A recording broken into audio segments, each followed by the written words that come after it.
in another universe.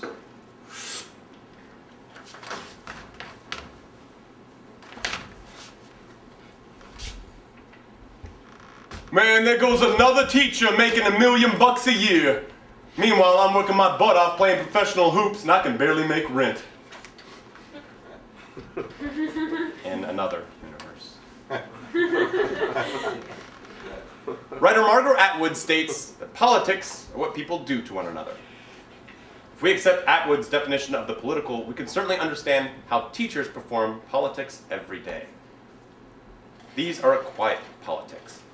A politics from the trenches, which do more to enhance the individual student's good than any amount of rabble-rousing from which so many teachers shy away. Though at times, that sort of political action may also be necessary.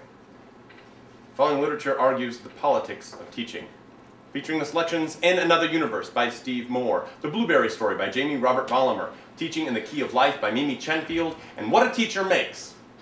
Or you can always go to law school if things don't work out, by Taylor Molly.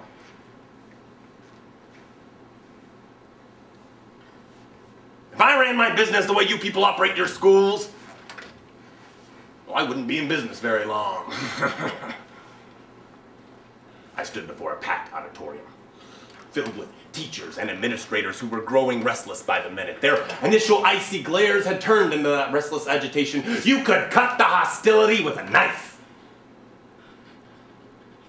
See, I represented a group of business people dedicated to improving public schools. I was also the head of an ice cream company who hit some fame in the mid-1990s when People magazine declared our blueberry ice cream the best ice cream in America. I was also convinced of two things. One, the schools needed to change. And two, administrators were part of the problem. You see, they resisted change, hunkered down in their feathered nests, protected by tenure and a bureaucratic monopoly. They needed to look to business. We knew how to produce quality. Zero defects, TQM, continuous improvement. Man, looking back, that speech was perfectly balanced. Yep. Equal parts ignorance and arrogance. You see, as soon as I finished, a woman in the front row, her hand shot up. She seemed polite. Pleasant. She was, in fact, a razor-sharp veteran high school English teacher just waiting to unload. She began, Mr. Vollmer, we understand that you come to us today from a company that makes good ice cream. Best ice cream in America, ma'am. Oh, how nice. Is it rich and smooth? 16% butterfat. Premium ingredients, I suppose? Super premium. Nothing but AAA. Man, I was on a roll. And I never saw the next line coming. She delivered it, leaning forward, with an eyebrow raised up to the sky. Mr. Vollmer, when you stand at your loading dock and you see an inferior shipment of blueberries arrive, what do you do? And in that moment, I could hear the trap set. You see, I was dead meat. But I wasn't gonna lie. Well, ma'am, we send them back. That's right. And we do not send our blueberries back. We take them big, small, rich, poor, gifted, exceptional, frightened, abused, homeless, rude, and brilliant. We take them with ADHD. We take them with junior rheumatoid arthritis. We take them with English as their second language. And that, Mr. Vollmer, is why it's not a business. It's a school. And in an eruption, all 290 teachers and principals and custodians and bus drivers all jumped up to their feet and yelled, "Yeah! Blueberries, yeah!" So began my long transformation. Now, since then, I have visited hundreds of schools and have learned that schools are not a business. But if we want to change education in these United States, we must do more than changing our schools. We must change America. I like to sing. I know the words to 2,437 songs. Teach me through songs. Because I like to sing. I'm full of wonder and questions. and amazement and dreams and nightmares and fears and doubts. And sometimes I feel like I'm the cowardly lion. Put him.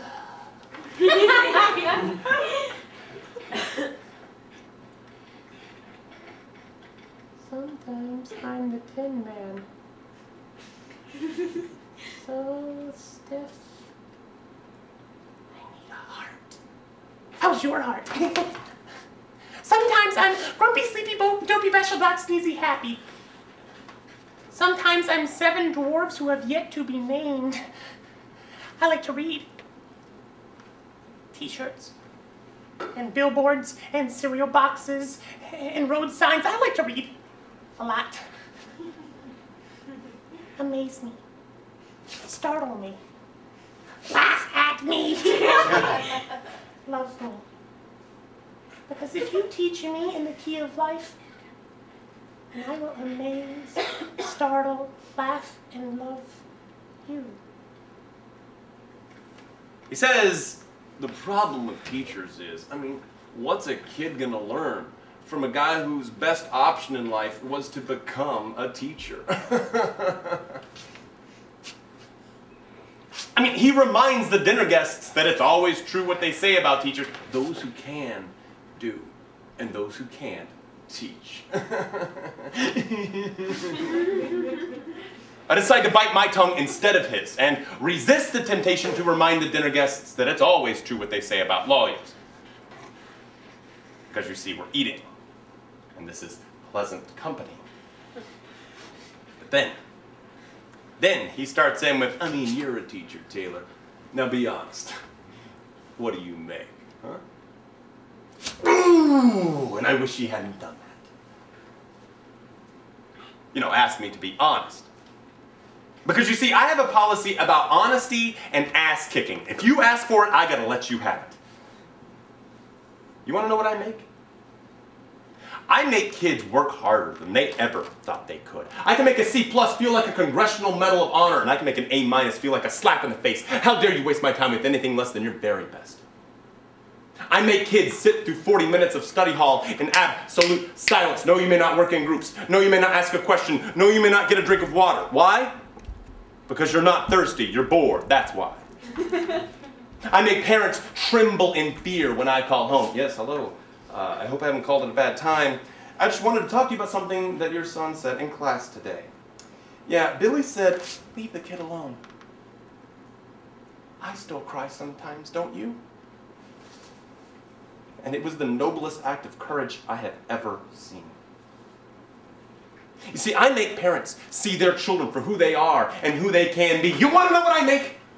I make kids wonder. I make them question. I make them criticize. I make them analyze. I make them apologize and mean it. I make them write. I make them read. I make them spell definitely beautiful, definitely beautiful, definitely beautiful, definitely beautiful, definitely beautiful, over and over and over and over again so they will never misspell either one of those two words. I make them write all their drafts in English, and I make them hide it in all of their final drafts in math, and I make them understand that if you've got this, then you follow this, and if anyone ever tries to judge you by what you make, you give them this. Now let me break it down to you so you know what I say is true. I make a fucking difference. Now what about you?